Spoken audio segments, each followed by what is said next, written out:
So what's good, TMG fam? It's your boy Ellen. I'm back with another reaction. How y'all feel? Welcome back to the channel. Salute. And yes, feeling like a hoodie type of day today. We still stuck in the house. This is like I don't even know what day it is at this point, man. We've been it's been a long week for us. So hopefully we'll find out either tonight or tomorrow whether we'll be released back to society. You know what I mean? Come on, man. I done did my time. You know what I mean? I'm ready to get paroled. But nah. She's doing much better. Appreciate all the well wishes. You know what I mean? She's doing much better. How did y'all know she was sick? I didn't tell y'all. How did y'all know? But anyway, man, listen. The next video we're about to get into is 20 things humans were never meant to see. Oh, I'm always down for something I ain't supposed to see. So if you're new, hit that subscribe button. Join the fam. Here we go. We see most things in black and white, and the human race hates the gray area.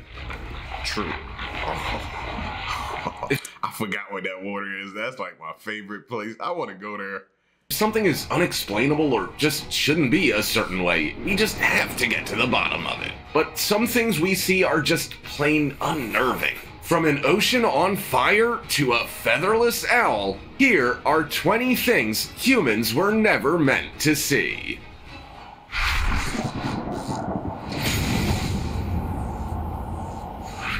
Number 20. UFO broke the sound barrier with no sonic boom. If you thought the COVID-19 pandemic divided people, you clearly haven't watched an argument between someone who believes in UFOs and someone who doesn't. The very idea that UFOs are out there somewhere is unsettling, but we might just have the proof to put the argument to bed once and for all. First of all, it's important to note that the government and all the officials like to offer reasonable explanations for everything or don't address the things we've noticed at all, but that is slowly changing. Many UFO reports are now being released to the public. But if there's a good thing. And the former director of national intelligence. Hear how they sound, right? Look at that thing. Exactly. They didn't even know what it was. Intelligence, John Ratcliffe, said some sightings are difficult to explain. For example, the US Navy released videos in April 2020 showing aircraft flying faster than the speed of sound. According to Senate intelligence reports, the Pentagon is still looking for UFOs or UAPs. Newly released Pentagon reports also reveal even more sightings and reports of objects that break the speed of sound without a sonic boom to follow, and how objects appear to move in unexplained ways. John Ratcliffe said that there are instances where we just don't have good explanations for some of the things we've seen. Before we go on, like this video, smash the subscribe button and click the notification bell right now, or this centipede will crawl on your face when you're sleeping. I know at least one of y'all have had a dream about this darn centipede that they be showing.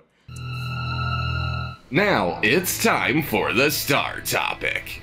You may have seen this photo floating around the internet marked as something that humans were never meant to see, and we're inclined to agree. It's a leaked image showing a UFO in one of the government's secret warehouses, and we can only assume it's at a top secret base like Area 51. Is this one of the flying saucers that have been reported to 911 on many occasions? Sure looks like it. What do you think? Is it real? Comment down.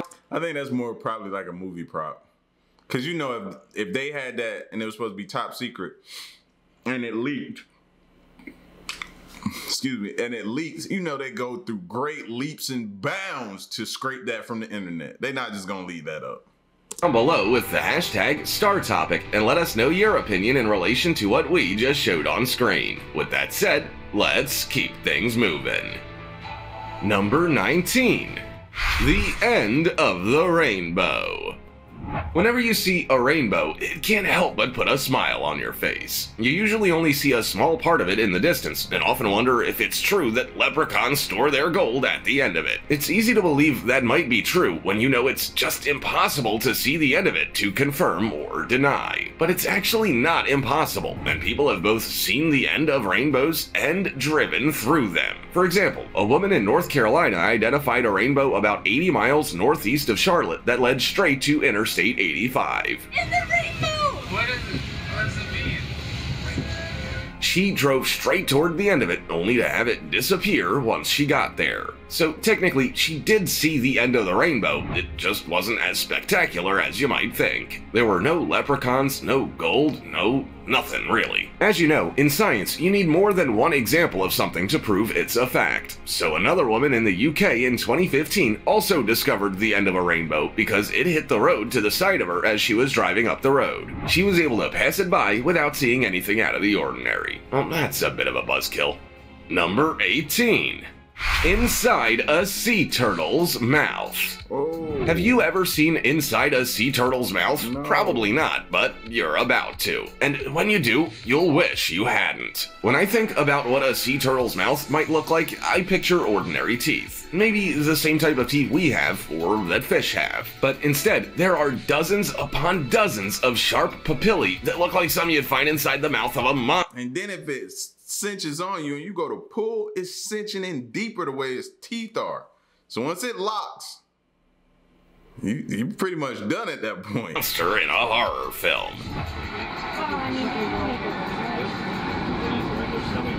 These sharp things that look like cone-shaped teeth run from the mouth through to the esophagus and help the turtle digest its food. They only stop between the esophagus and stomach, which would make these creatures every dentist's nightmare. But they aren't there by accident. The sharp prongs or papillae help them to grip their food. They love eating slippery food like jellyfish, which would be awfully difficult to get a grip on if they didn't have all those prongs to help. They also eat things that even we would struggle to eat, like hard-shelled crustaceans and really tough seagrasses. They wouldn't be able to do this if they didn't have all those terrifying-looking teethies. Fortunately, they look a lot more terrifying than they actually are. They're actually more like coarse hair than anything else, and are made of the same stuff that our fingernails are. Number 17. Grass bubbles.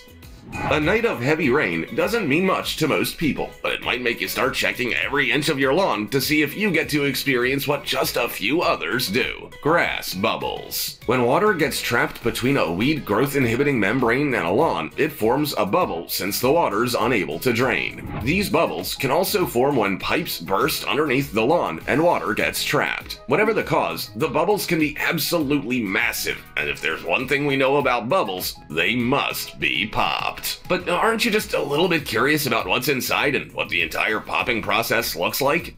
Nope, just want to pop it. That's it. All of us are like little kids. I want to pop it too.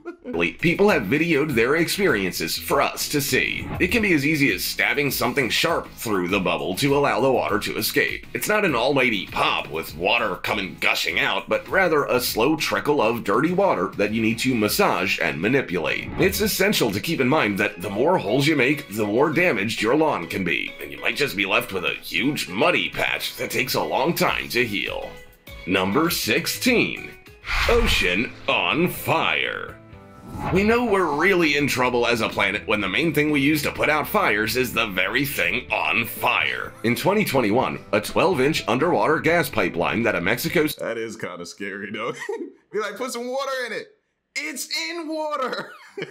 state-owned company called Pemex is responsible for, started leaking about 150 yards from a drilling platform and unleashed a massive fireball that began to boil the waters of the Gulf of Mexico. The flames that were sitting on the top of the water looked like molten lava, and the ocean literally burned for 5 hours. Fortunately, no spill was generated and no one was injured. The government seems to think this wouldn't have affected wildlife either, but I'm sure there are a few fried fish getting around. By the time the fire had ignited at around 5:15 a.m., company workers used nitrogen to control it and shut off the pipeline's valves. It was then brought under control and put out by 10:30 a.m. Even though the fire was brought under control, it was a painful moment for those of us who want to preserve our planet. One person tweeted, "You know what doesn't set the ocean on fire? Anything but oil." And another said, "Funny, you hardly ever have damage from a solar spill."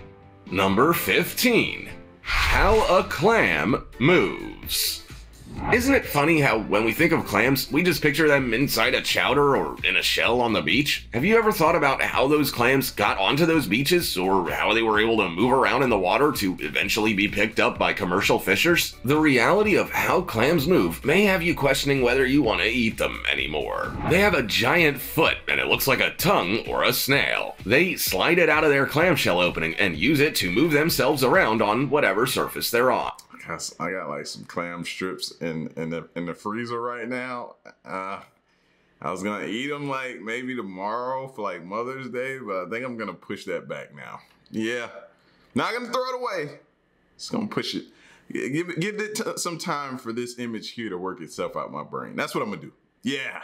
It's genuinely quite disturbing. They use this foot for side-to-side movement, but it's actually more effective for burrowing themselves in the sand. This is another thing I'd never thought of. How did we all think clams would burrow with just a hard, smooth shell? When they aren't digging in the sand or moving side to side with their big, terrifying tongue thing, they're letting the water currents take the lead. The problem is, they have no control over the currents, which would be like us getting into an Uber and letting the driver decide where we go.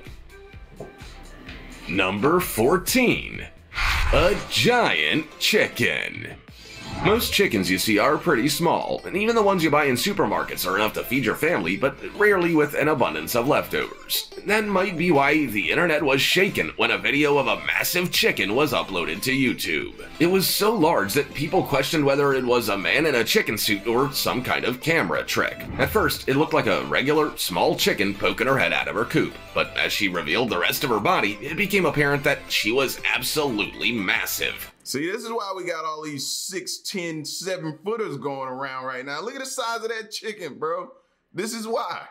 So large that she would take up more space in your home than an average dog. After some research, people concluded that it might be a Brahma chicken, a breed that isn't as popular as it used to be. Weights for these chickens average about 9.9 pounds or 4.5 kilograms for a hen, and up to 12 pounds or 5.5 kilograms for a cock. That's the Shaquille O'Neal of the chicken coop right there. Between the 1850s and 1930s, they were important meat chickens in the US and were also excellent winter layers of brown eggs. Probably not surprisingly, their eggs were also quite large. They fell out of popularity when raising and breeching other varieties became cheaper. Still, they are popular with heritage breed farmers. Number 13. An owl without feathers. Have you ever seen an owl without feathers? Probably not, and it's definitely something humans shouldn't see because it's downright weird. I'm glad Hedwig never stripped off, or I'd never be able to look at the Harry Potter series the same. Baby owls without feathers just look like aliens. They have those alien-like eyes, funny shaped heads, and they are, of course, standing upright on 2 legs. Their plumage is yet to come in, so they do look weird. But if you think baby owls without feathers look weird, then you haven't seen a completely naked, fully grown owl. Now that is something you'll probably wish you could unsee. They are much smaller than their feathers make them look, and they almost kind of look vulnerable, like when you run from the bathroom to the bedroom when you forgot your towel. They have very skinny bodies, bony heads, and those wide eyes set inside a very narrow skull. They're also very pink, with white wingtips and yellow feet. It's unnerving, and I'm really sorry you had to see that. Number 12. Tiger's skin. Tigers all look the same, but they are all unique, just like us. No 2 tigers have the same stripe pattern, which means their stripes are like our fingerprints. All tigers have the same proteins in their cells to make stripes, but even with the same proteins, they all connect in different ways. It's incredible, really. But do you know what's even more incredible? Knowing that tigers aren't just striped in their fur. Their stripes come from their skin. Of course, the average person isn't gonna know this. In most situations, you can't just walk up to a tiger, part its fur, and see for yourself. If you did, you might. And then why do fam hand look like it's forced in there? Like if he went to snatch it, he can't get it out. Anybody else notice that? All I can think about is that tiger just reacting, turning around, and you can't get your hand out. It's over for you.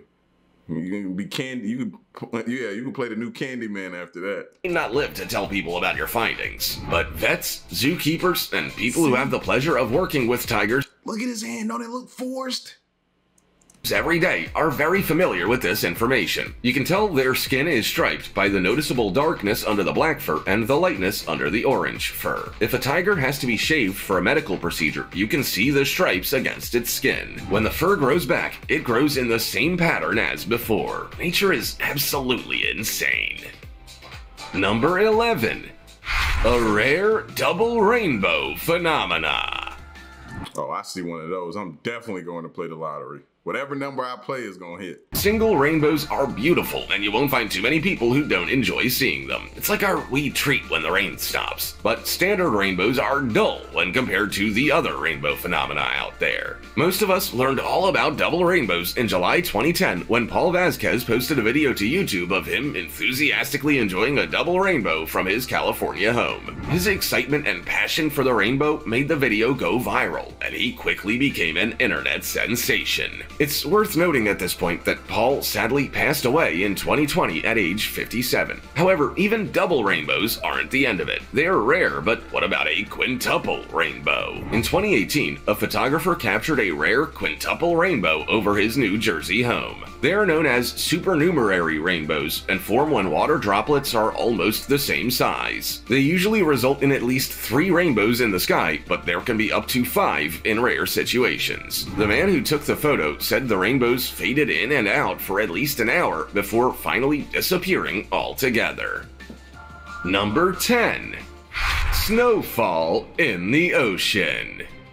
When you think of snow, you picture snow-covered roads, houses with thick layers of snow, and children playing in their front yards building snowmen. Do you ever think of snowfall on the ocean? Probably not, but it's a thing. Depending on where you are in the ocean and which ocean, you may experience snowfall if you happen to be on a boat in the right place at the right time. There's a photo floating around the internet of crew members cleaning snow from the USS Bedouin Straits flight deck near North Korea in November of 1950. This in itself proves that it snows over the ocean. A quick check of you'd be amazed and scared at the same time. YouTube, and you'll also see a few different videos of snow falling on small and large boats. According to some sources, they are called snow bands and happen in particularly cold areas. The Sea of Japan also experiences snow. In winter, cold air masses from Siberia are blown towards Japan. As they do so, they pick up moisture from the sea, which collides with the mountains near the coast of the Sea of Japan, resulting in heavy snowfall. There's also marine snow, which is much different from regular snow. Instead of actual snow, it's a showering of organic materials that look like snowflakes and provide marine wildlife with nourishment. You would definitely not want to have that type of snow fall on your house. Gross.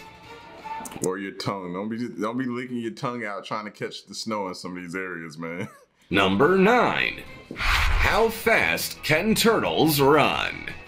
Aesop's fables have taught us that tortoises are very slow, so most of us probably assume they are, and so are turtles. But what if we were to tell you that everything about that book is wrong, and that turtles and tortoises are actually a lot faster than we give them credit for? I don't mean to shock you out of your chair, but some turtle species can move over a mile an hour on land. What the f? My whole childhood was a lie. I'm going to see my teachers, man. My whole childhood was a lie. And sea turtles are lightning fast in the water. The freshwater river cooter is often viewed as the fastest land turtle, and it can run at about 1.5 feet per second from the water to the land. Now, he ain't got the best vision because he ran right into that pole. He's fast. He ain't got the best vision, but... and back. Water is where they feel the safest, so if they feel under threat on land, they can get back to the water lickety-split. Then there are soft-shell turtles, like the spiny soft-shell turtle and smooth soft-shell turtle, whose speeds will blow you away. They can run at up to 3 miles an hour. Now, what about the wee guy we see in Aesop's fable? He is a Seychelles giant tortoise and can move at speeds of about 0.23 miles per hour on land, although land and sea turtles can be about 4 times faster in the water than on land. Green sea turtles can swim 300 miles in 10 days at up to 6.3 miles an hour, and leatherback sea turtles power through the currents at 22 miles an hour. Your average freshwater turtle is no snail at up to 12 miles an hour. Number 8. How armadillos roll into balls. There are 21 different armadillo species, with the smallest being the pink fairy armadillo at 6 inches long, and the largest being the giant armadillo at 5 feet long. And here's a fun fact for you. Armadillo means little armored one in Spanish. But speaking of fun facts, we've got another one for you. Nearly all armadillo species will dig holes and hunker down to protect themselves. Nearly all, but not all. The three-banded armadillo is different. This armored fella is the only one that can roll itself into a ball when it feels under threat. It folds its body in half, and in this process, the three bands of its body tuck into each other. The head and legs are tucked into the shell, and the tail is curled in beside the head and pulled in tight. As both the head and tail are protected by armor, there's next to no exposed flesh for a predator to access. The shell of this particular armadillo features tough tissue and bone, known as a carapace shell. Between the two shields of the shell are soft bands that make it function a little bit like an accordion and help it to be more mobile. In other armadillos, those same two shields are attached to the skin on all sides, but on the three-banded armadillo, two sides are left unattached, which gives it room to tuck in. Wow. Number 7. River meeting the Pacific Ocean. All rivers and streams start at a high point and eventually enter into an inland body of water, like a lake or the ocean. But have you ever seen what that looks like? Possibly, since there are videos of it all over the internet, but they have been mislabeled. There's a video showing a body of water with a divisive line down the middle, and it has been incorrectly described as the Atlantic and Pacific Oceans meeting. But like clean versus dirty water. In reality, it's the meeting of a river and the Pacific Ocean at the Strait of Georgia near Canada's Vancouver Island. It is incredible footage, but it's definitely been ruined by people trying to get views on the video. A video that actually belongs to an American tourist.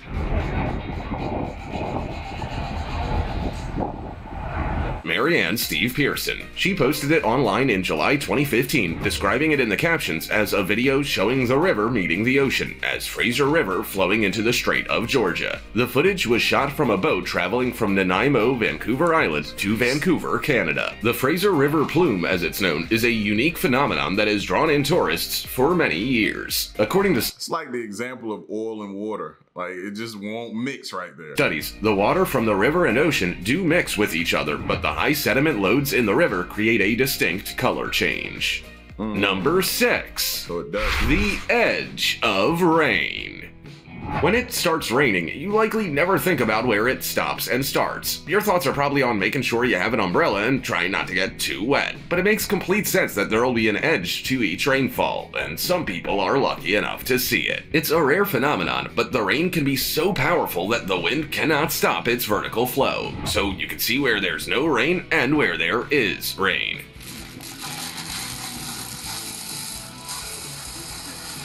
You're more likely to see it from a distance than up close, though. Often, you can see it when you're looking out across hills or mountains. One part of the hill or mountain will look clear, and the rest will have a misty type look to it. If you were to be up close to it, you would get wet in one part of the hill, but not the other. There's actually a name for it, and it's the precipitation shaft. It's visible from the ground at large distances as a vertical shaft of rain, snow, or hail, and it's localized over a small area. Precipitation shafts are different from virgus, which is rainfall that evaporates before it reaches the ground. Number 5. An underwater volcano eruption. Volcanoes are basically... I've been hearing about these so much lately that I feel like it's a sign, and that one of these is gonna erupt pretty bad soon. Angry hills on land, and when you picture them, you see lava flowing down the sides and a whole lot of smoke, steam, and ash. But not all volcanoes are how you imagine them. Some are underwater, like Cavachi. Cavachi is a submarine volcano in the southwest Pacific Ocean, and it's known as amongst the most active. It's in the Solomon Islands, south of Vangunu Island, and has been erupting since 1939. Over the years, it has emerged and then eroded back into the sea at least 8 times.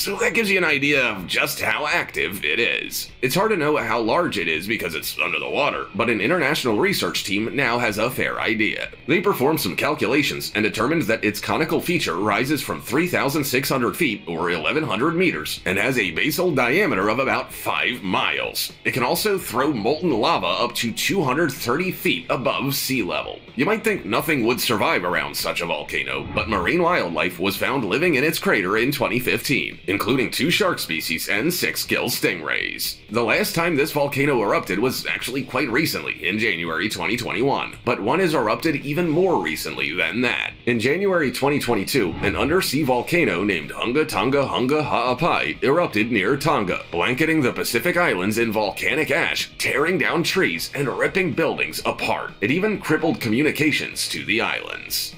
Number 4. Bioluminescence. Bioluminescence is just downright crazy. It's described as an organism's ability to create light and happens more often under the ocean than on land. If you're gonna venture out to the ocean searching for bioluminescent creatures, you'll be more likely to spot them in the pelagic zone or water column. We going here, y'all. Somebody get the tickets and let me know. We going here, y'all. I gotta get here. You know what I mean? I just gotta keep it safe and don't do nothing crazy, wild, and outlandish. But this is definitely, it's a cheat code. You know what I mean? You're in the doghouse, you take your lady here, she gonna take you back, bro. I promise you. This is where most of the marine creatures live, up to 3,280 feet below the ocean surface, and most of them are bioluminescent.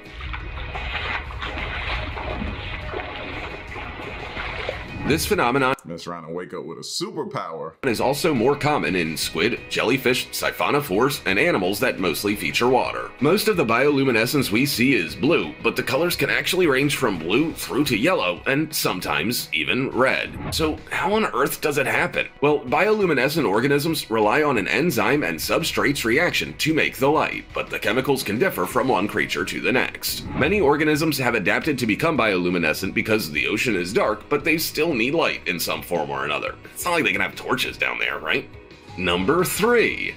Skeleton flowers. There are so many weird and wonderful plants out there that it's hard to be shocked or surprised by any you didn't know existed before. Although you'll at least raise your eyebrows when you learn about skeleton flowers. Their scientific name is Diphylia grayi, and they are flowers that turn transparent when it rains or when they come into contact with water. They are only found in 3 parts of the world: the Appalachian Mountains in the US and the colder parts of Japan and China. They do just look like ordinary flowers, but they are very beautiful. They have large, white umbrella-like leaves and a burst of yellow coloring in the middle. When it rains, the colors of the petals fade out to transparent because there's a loose cell structure in them. The rain actually fills the petal cells, making them clear, rather than washing away their color pigment. You can actually grow these flowers for yourself if you live in the right place. You can plant them in containers or on the ground, and just make sure they have good drainage, compost, and even peat moss if you have access to it. They die back in winter, but should survive freezing temperatures. Number 2. Seagulls hitching rides with other seagulls. Now, this is something you don't see every day, and most people would never have seen it before. A Twitter user by the name of Boyd-Tingbeden posted a 9-second video clip showing one seagull We got lazy seagulls out here. It's just crazy. flying and another one standing on its back. It's almost like it needed a break and decided that another seagull could act as its taxi. At first, the flying seagull didn't seem to mind having a passenger, but it soon reached its limit. It craned its neck up to nip at the other seagull, causing it to All I see is the bottom seagull's mouth going, like yelling at him, like, yo, get off my back, fam. casually jump off and fly away as if nothing happened. It's not the first time seagulls have been seen close like that. A beachgoer once spotted one seagull casually standing on top of another one. It's not known if it's normal behavior, but it's sure something we humans don't spot often. Number 1. Like, this is not what mom meant when she said, take your brother with you. Square waves. If you were to see square waves at your local beach, you might be tempted to get in, take a paddle, and get up close to see what they're all about. But let this be a public service announcement of some kind. Don't get near them. In fact, if you see square waves, get far, far away from them. They can be found out in the open ocean and near the coast, and are formed by waves moving in different directions. They look gentle, but they're not all too dissimilar from riptides, and drowning is a genuine risk. These same waves have even been responsible for shipwrecks. That's how dangerous they can be. When they form the square patterns, they become known as cross seas and can appear and disappear within minutes. The most famous place in the world to see them at a safe distance is in France on an island off the coast of La Rochelle. There are so many strange things that we don't get to see. I thought he was gonna say that, like, I was waiting for him to say, like, it's gonna trigger, like, what you call it thing, man? Tidal wave. Like, it was gonna trigger something like that, a tsunami or something like that. But, yeah, I was bracing myself for that, because now it's gonna be that was gonna be, like, etched in my brain forever if I heard that. That's right, I see any type of little square in the water, I'm out. But, yeah, man, darn fast turtles done ruined my childhood. That was crazy. I didn't see that one coming. How did they keep that from us for so long? If they kept that from us, then you know it's other stuff out there, bro. And I'm on a quest to find and just research all the things living that we discover. I'm on that quest, man. And this was 20 things humans were never meant to see. Y'all get at me in the comment section. Let me know what you think. And stick around and stay tuned. Till next one, I'm gone. Peace.